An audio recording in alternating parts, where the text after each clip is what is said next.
You know, if I were on the water, it'd be a lot more impressive. But, you know, we're doing a water thing all day, and we're talking about things to do and things not to do. And Mackenzie's got an expert who's going to tell us the difference between the two. That's right, John. I have Dennis Oliphant here. He is from Sun Country Tours, and you know all about what to take on the river and what not to. I'm sure you've seen some bad choices by some kids out here. Absolutely. You know, it's all about, there's a great saying that goes, know before you go. And that means know your limitations, know the water, know the put-ins, the takeouts. And certainly I think part of that is just knowledge. I mean, we see a lot of folks who have the alcohol beer thing that they combine with water, which is really not a wise idea at all. And that inhibits their judgment, and they tend to make bad decisions.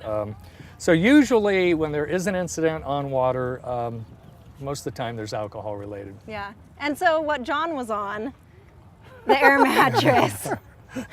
I mean, it looks like a great choice for a float because you can fit a ton of people on there. It's super comfy.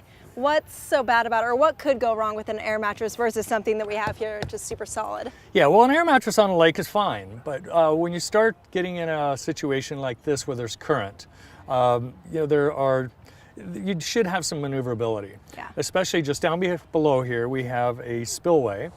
And the problem with an air mattress is if the wind comes up, it tends to get blown away. They're tough to maneuver.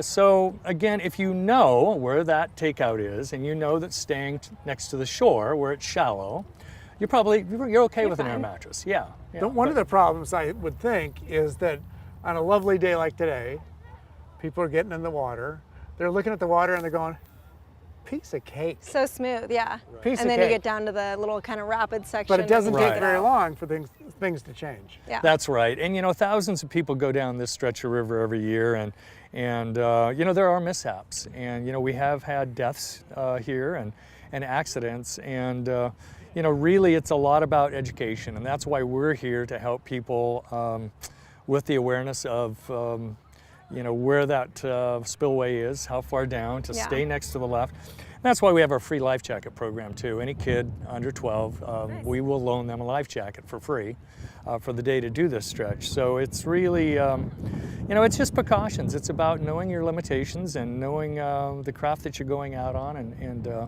you know, at the end of the day, 99.9% of the people do just fine. Yeah. All right, so I've got a question. Absolutely. If I'm in this tube and I'm cruising down, all of a sudden it gets a little rocky, or I get a little rocky, and I tip over, what's your suggestion? I mean, yeah, well, hopefully I'll have a life jacket on. Right. Life jacket, what we call a PFD, a personal flotation device, is absolutely advised. Though the floating craft itself is, in essence, a PFD.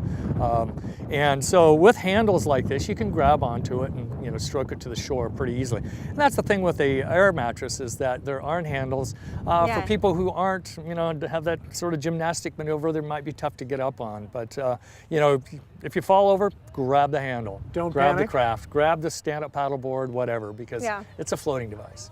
And don't panic? Don't panic, right, yeah. I mean, we're really, any place on the river, we're pretty close to a shore. Exactly. Though, you know, the water is cold, and we've certainly seen people have a gasping reflex. They go in, they gasp, so they take in air, and that's when the panic thing sets in.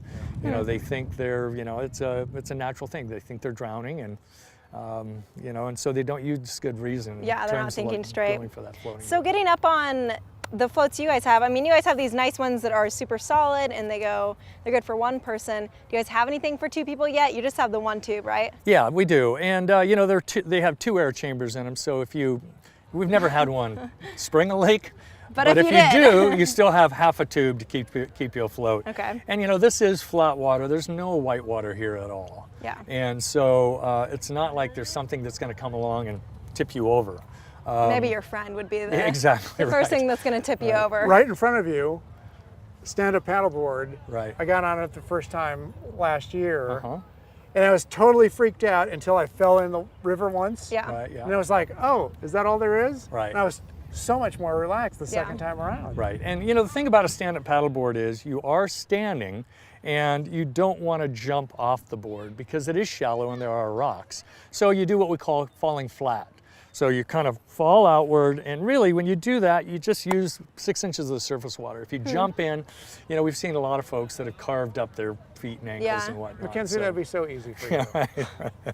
I think they call it the Mackenzie flop is another Yeah, name for exactly. Yeah, right, I could probably see that. Yeah. There's enough things named after Mackenzie though here, so we'll just keep those numbered.